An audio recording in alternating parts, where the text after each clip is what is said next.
Guys, panoorin nyo tong kuha ng kamera. Totoong si Christine kaya to.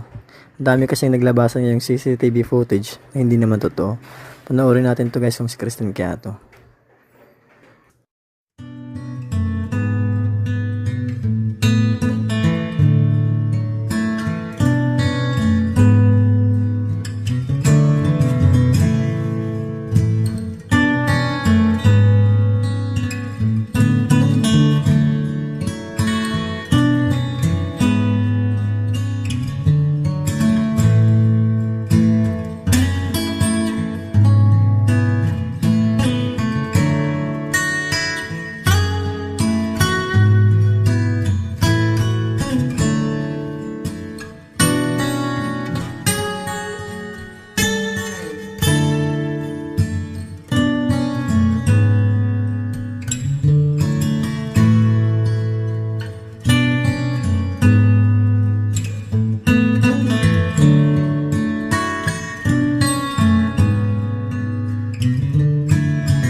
Ilan lang ang mga ito sa screen grab ng CCTV nang huling gabing nakitang buhay ang flight attendant na si Christine Dacera.